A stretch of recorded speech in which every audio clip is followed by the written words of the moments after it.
Hello there. Hi, my friends. Hi, my name is Natasha. I am the creator and the founder of the Glow Up Method, and I'm so excited to be here with you today. Today, I'm going to talk about a subject that is like very pressing on me, this little bit of a motivation manic Monday here. So here I am, right?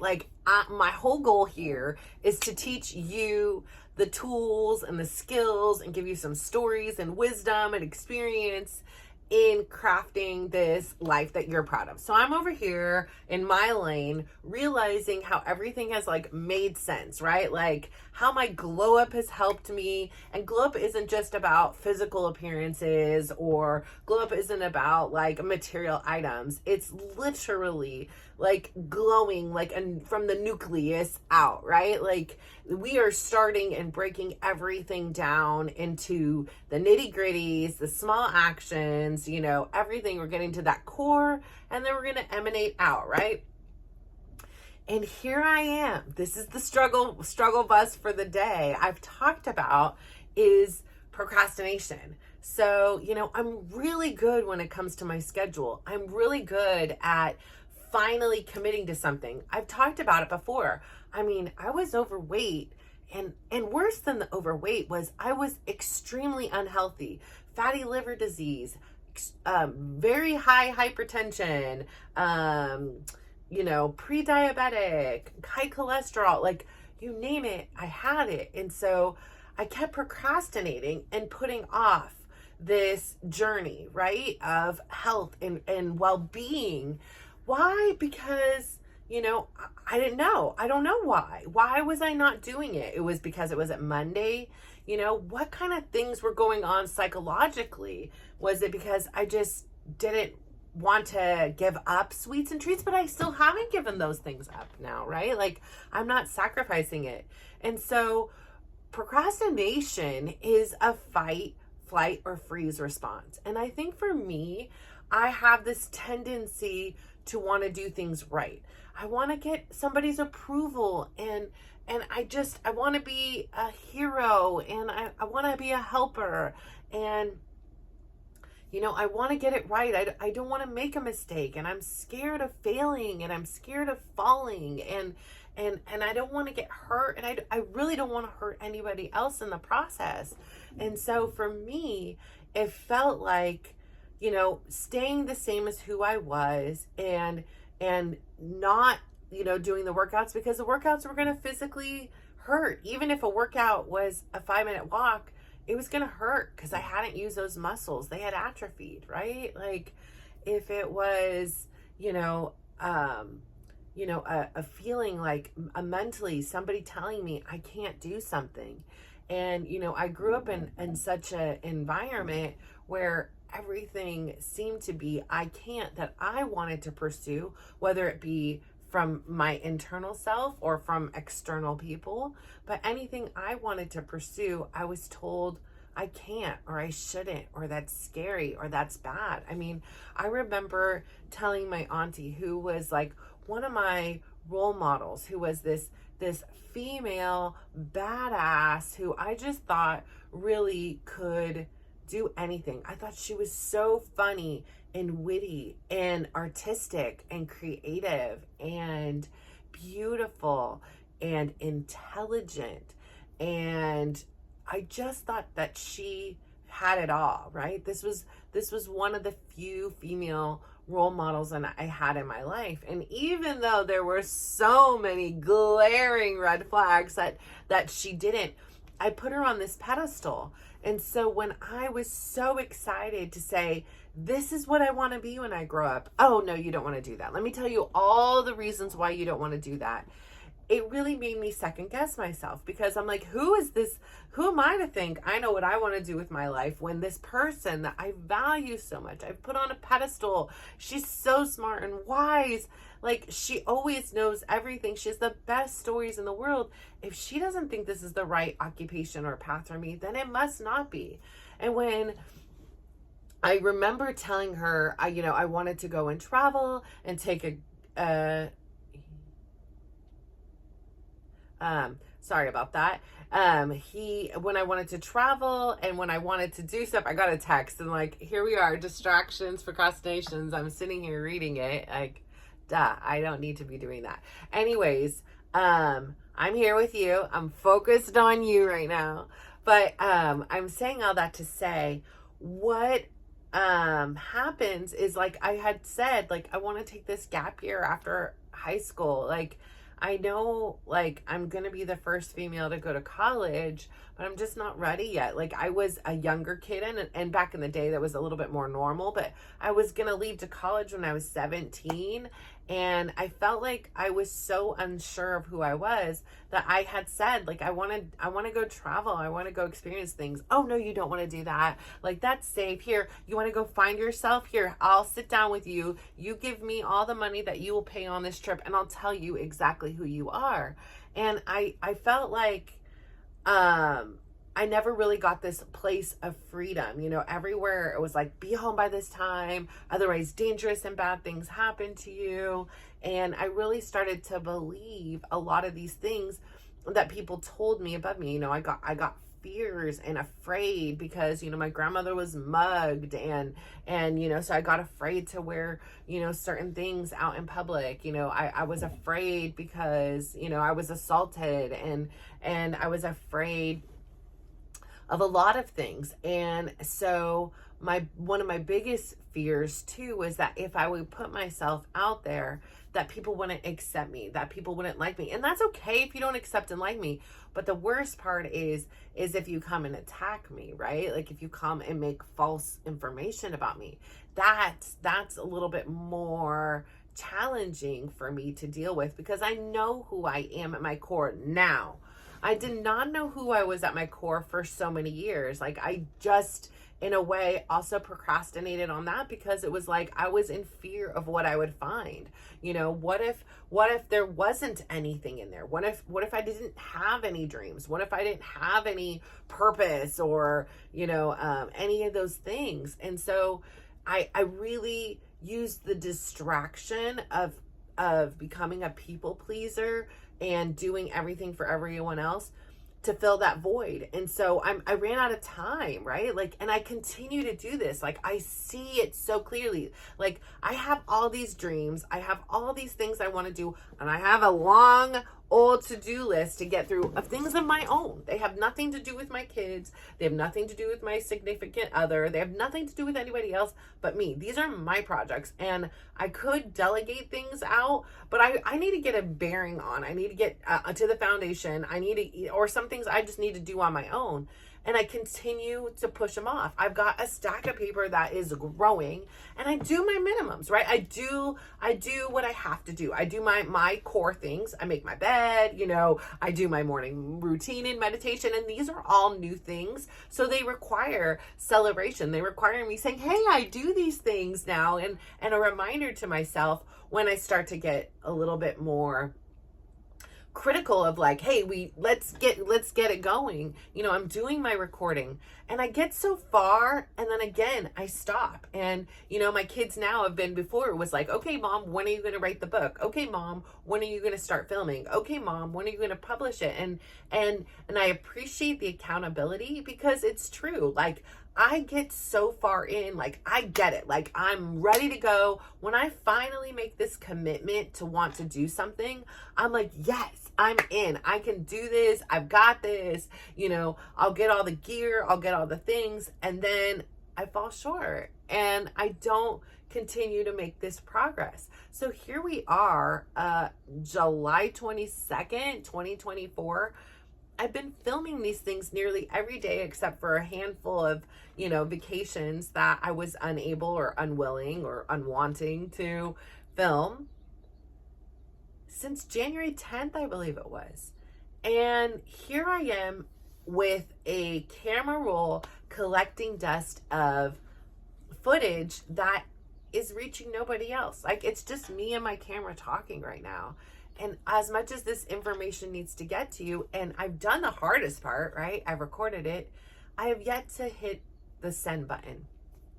And so for me, things are baby steps, right? It is getting comfortable and feeling like I'm getting into my mojo.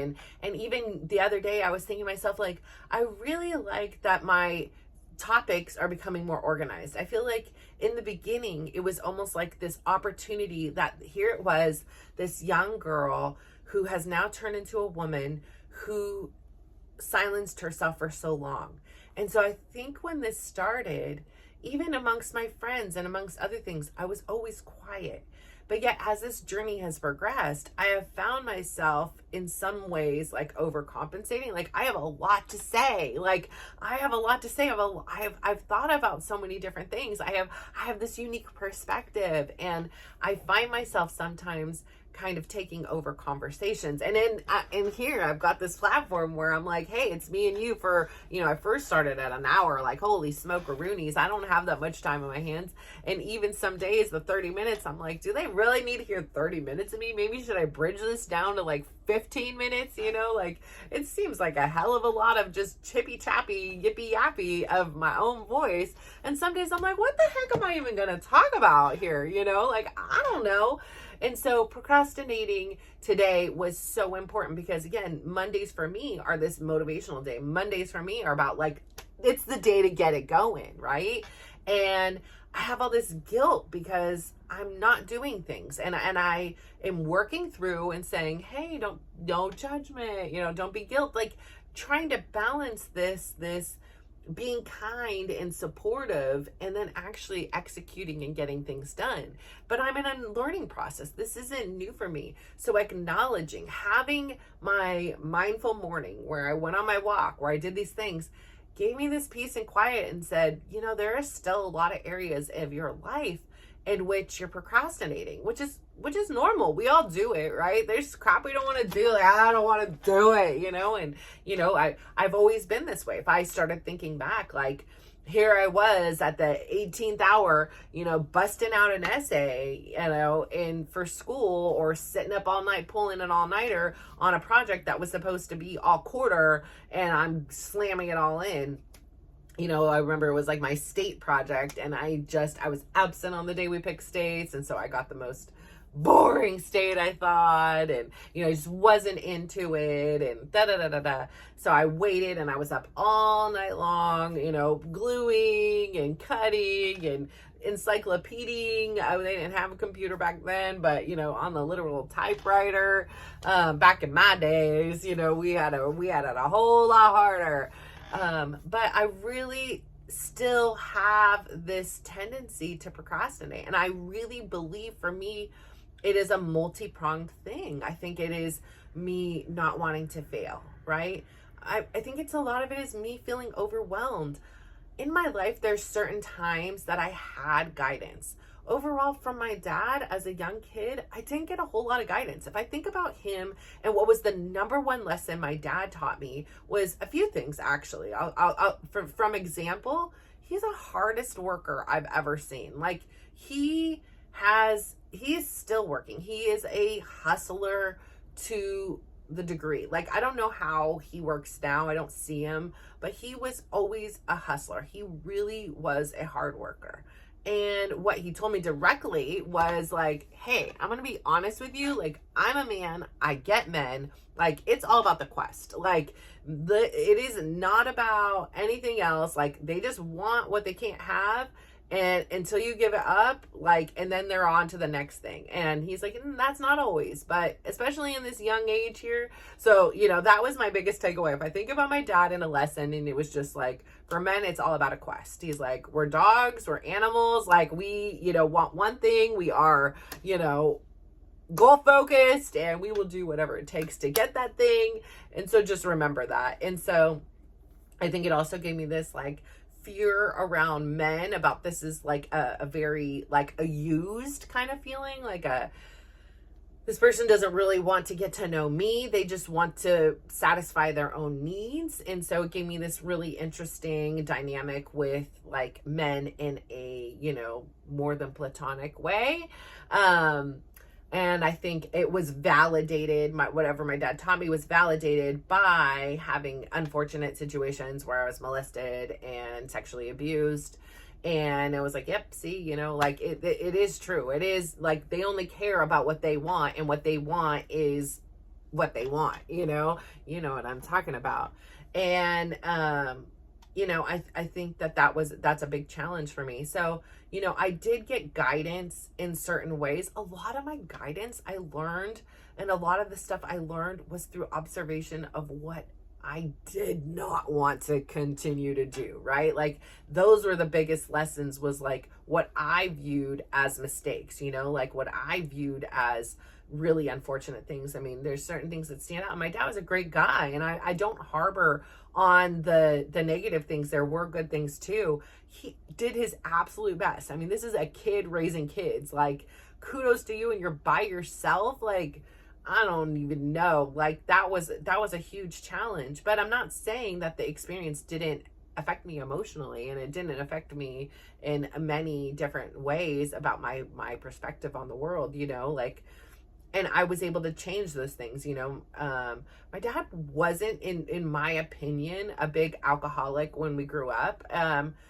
perhaps like if you looked at it in a psychology book or, an Alcoholics Anonymous, he really was.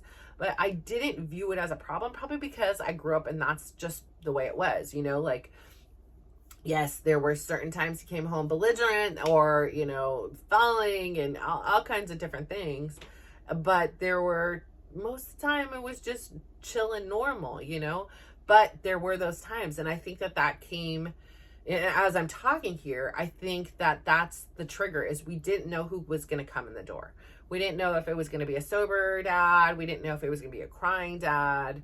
And we didn't know if it was going to be a mean dad, or dad that, was falling down and needed help, So I think that the unpredictability of how he came home and the unpredictability of how Chris comes home, even though Chris comes home sober, 99.9% of the time, unless he's like at a concert or doing something else, like, which is a one-off.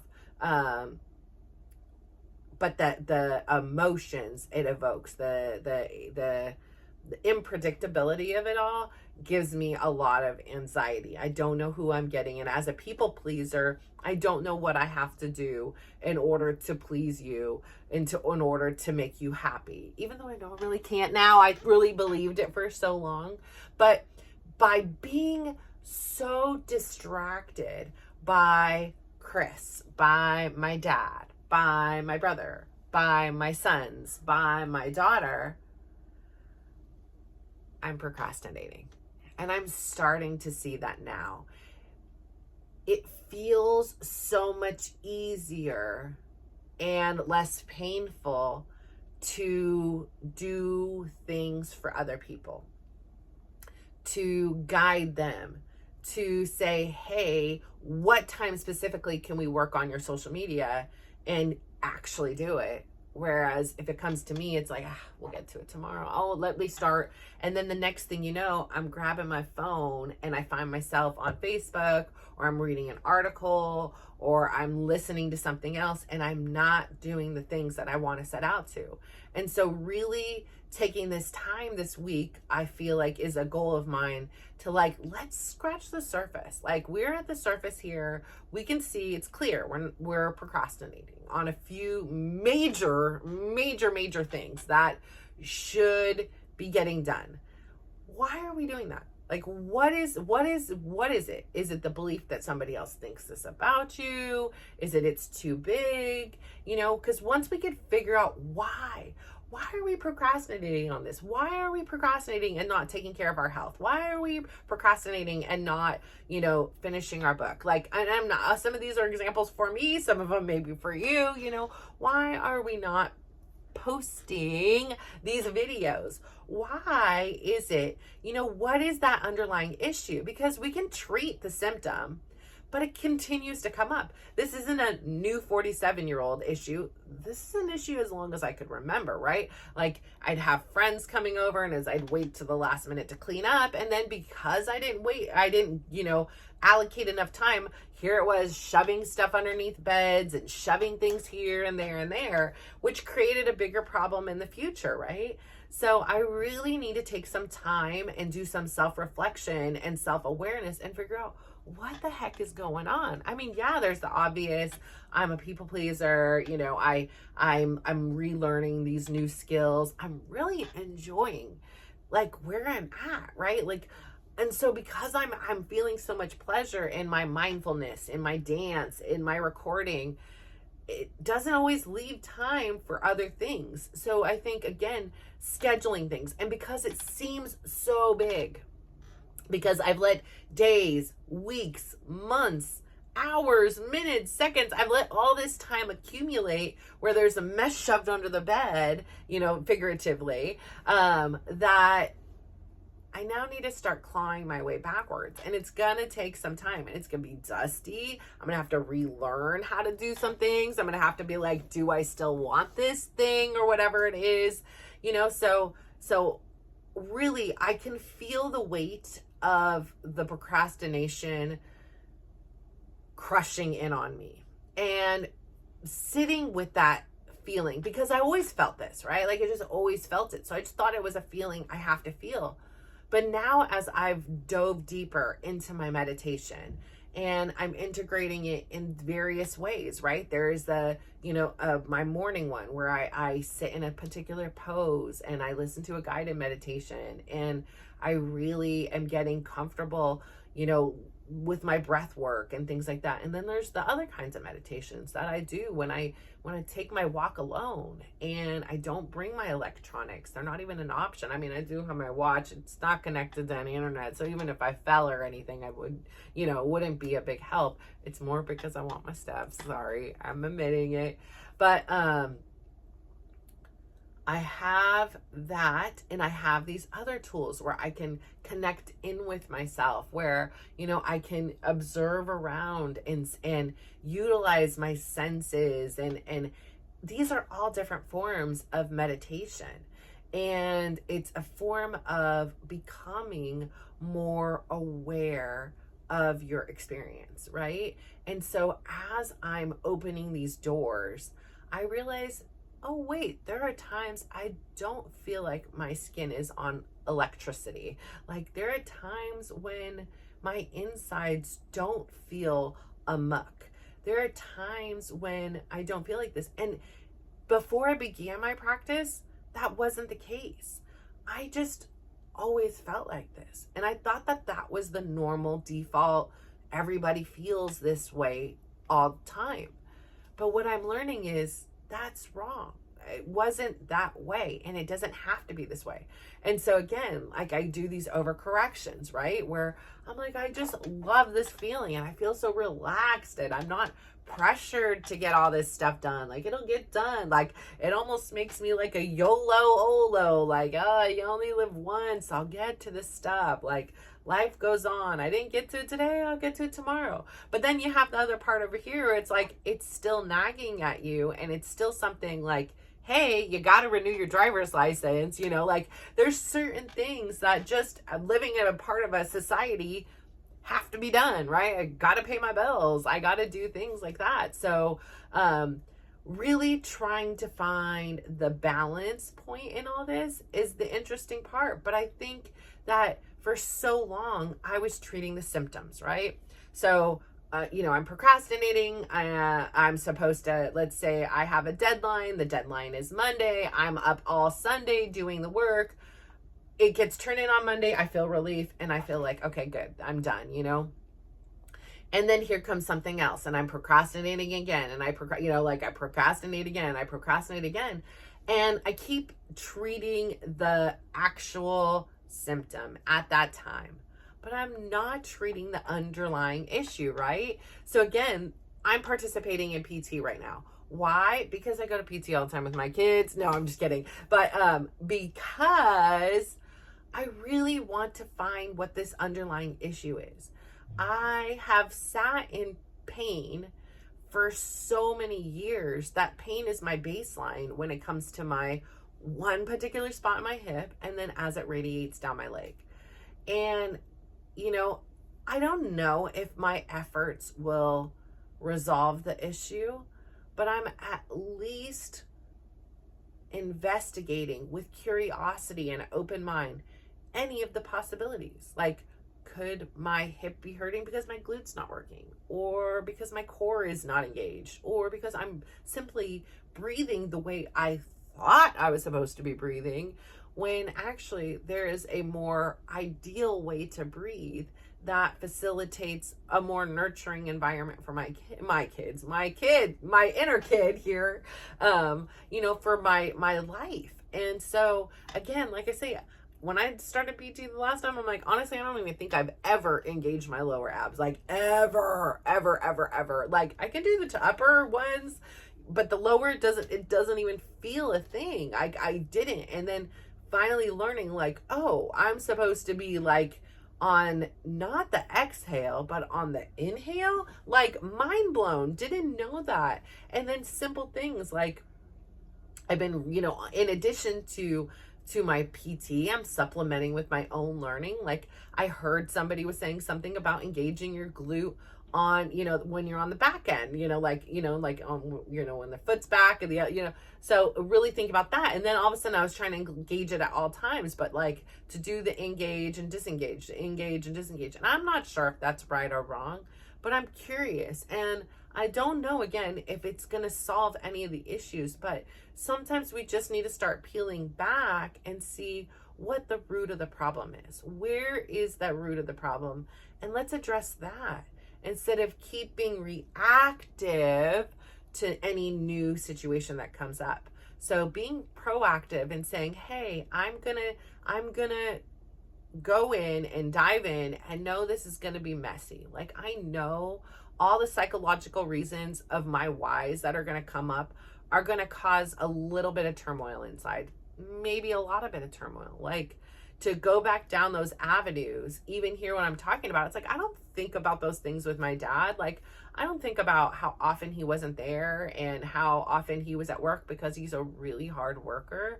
Like, I don't often think about how he came home, belligerent sometimes. Like, I just don't think about that. Like, I've always been a person who wanted to focus on all the good. Like, I think about the times that we went to Monterey Bay Aquarium, or we went to Great America, or we went to Lake Tahoe, or we went to Lake Berryessa. Like, those are the things I like to think about, or I tend to think about. Or the fact that he could, name that tune in 1 second, like, it just was just mind-boggling to me.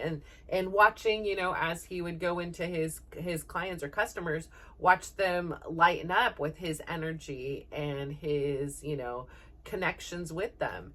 And so those are the things I think about with my dad. But I think that also not addressing those harder things, they're still with me, right? And I'm procrastinating against healing those things, those wounds as well. And because I don't want to hurt. And I do want to believe that everything in this world is just really happening for me and not to me. And I really want to believe in the best of everybody, just as I want to believe in the best of me. I believe that everybody has good intentions. And so, again, I say all this to say, procrastinating. I am doing it major key in some areas of my life. In other areas, I'm not. I get my steps done. I get my, things. I get up early. I was out of bed at 7 a.m. I know some people are like, what? I already had half my day done at 7. For me, that's huge, okay? Like 7 a.m., that's an early wake-up time. But I'm becoming aware in order to live this life I'm proud of. I'm not that I'm unproud of myself when I'm procrastinating. It's just wasting more time than I'm really comfortable with. I don't feel comfortable any longer procrastinating. And it doesn't mean I'm never going to procrastinate again. But it just means that now that I'm aware, I can take a focused and clear action to say, let's get to the why. Let's get to the bottom of this. Finally, 47 years later, and everything else that is compounded, so that in 47 years from now, we don't have the same relationship with procrastinating as we have had for these last 47 years. So I say all that to say, Thank you so much for tuning in. I really, really appreciate you so much. I am so proud of you because, hey, look, you set out to do this and you didn't procrastinate and you're listening to it. So kudos to you. Like, I am so proud of you. I hope that I can continue to enlighten you on my journey and let you know all the progress I've made with procrastination, which, oh, by the way, the plants are gone. They're no longer on my windowsill. I'm going to go nurse them back to health because I do have a green thumb. It doesn't sound like it from this thing here, but I do have a green thumb thanks to my grandma. She was a doll. And so I always have a red and a white flower together as a symbol for her and my first teaching with gardening. And I really do love that time in my garden every evening or every other evening, depending on the weather, to just nurture something else and, see it flourish. And so I'm going to go nurse my little babies back to health and life. And I wanted to let you know that because, again, it was something I was procrastinating on because I really, really wanted it to work there. And so, again, having all this awareness is teaching me things, and they have moved on to their new home, and we'll see how they do there. So thank you so much for tuning in. I'm so grateful for you. Please go out there today, give somebody a big smile, give them a compliment, and just watch how they glow up. So thank you. Bye.